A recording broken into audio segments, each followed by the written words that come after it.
This Ask Energy question comes from Josh, and Josh wonders, how does alcohol or consuming alcohol affect athletic performance?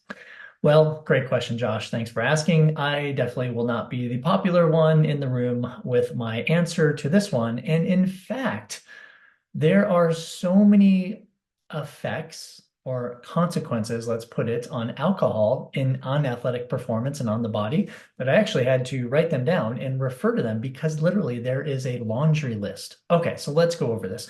We're not talking about health. We're not talking about any of that. We're literally just talking about the effect of alcohol or consuming alcohol on athletic performance, fitness, training, okay? Exercise recovery.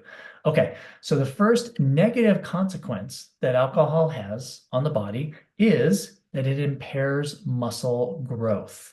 Now, I don't know about you, but most athletic individuals don't want their muscles to go away. In fact, let's just bring in the health card really quick. As we get older, there's this quote unquote wonderful thing called sarcopenia, the age-related loss of muscle mass, that actually can contribute to a lot of chronic diseases. So as we get older, we actually want to keep as much muscle as possible. So we don't want to impair muscle growth, especially when we're younger, right? So that's the first thing it does. Alcohol can inhibit muscle growth. The second thing is, and we've heard about this a lot, it can dehydrate the body. And it's actually true, right? It can actually decrease the body's ability to provide or to stay hydrated, if you will. So it increases dehydration, which could lead to muscle cramping and possible muscle strains from a dehydration standpoint. Okay, so that's number two. Number three, it can affect or impair recovery because of the negative effects that drinking alcohol can have on sleep. Why is this? Well, it's because during sleep is when our body recovers. In fact, that is when the body secretes growth hormone, and growth hormone is needed for recovering from all the exercise that we're doing, right? In fact, growth hormone can be decreased by up to 70%, 70%, because of the consumption of alcohol. So that's number three. Number four, it may or may not be important to you, but it can slow reaction time. Absolutely. Okay, so that's number four. And number five, it can actually have a decrease or an effect on memory. Now, while not athletic performance based per se, right? Although it could be, right? Especially if you're trying to navigate a competition course or somewhere like that, or you have to read directions or maps or look at your GPS, right? Then it's more important. But it can actually have a negative effect on memory because of the disruption of sleep and because memory formation happens mostly during sleep.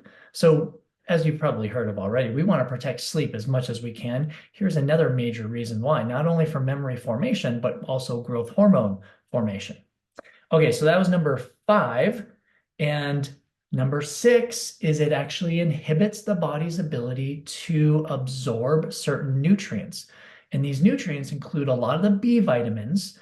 And just a quick refresher here, B vitamins are necessary for normal metabolism of carbohydrates, right? So you need B vitamins. When you eat carbohydrates, B vitamins will actually help them part of the process of turning carbohydrates into energy, right?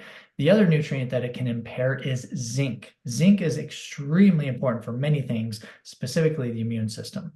So alcohol can actually inhibit the absorption of micronutrients.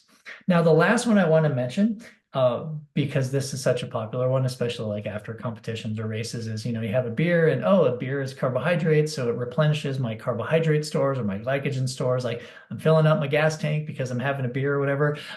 No, it doesn't work that way, right?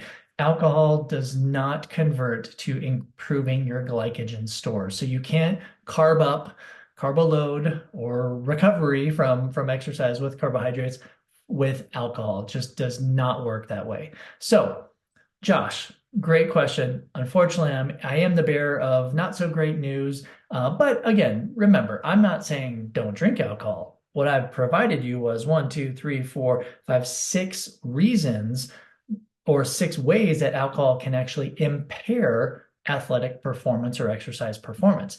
Now, I'm not even getting into the health or the weight goals or the weight loss, body composition aspects of this. This is merely athletic performance because obviously that's what Josh's question was. Now, again, back to this whole thing. I'm not saying good or bad.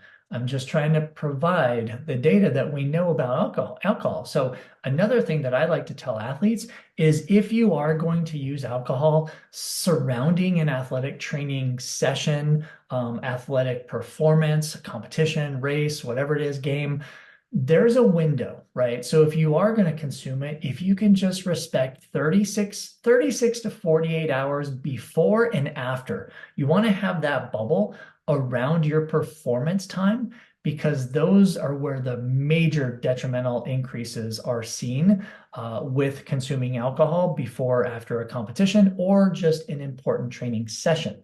So if you are going to use alcohol, if you are going to drink, make sure it's not too close to an important training session or a competition. Josh, thank you so much for the question. And as always, keep those Ask eNRG questions coming.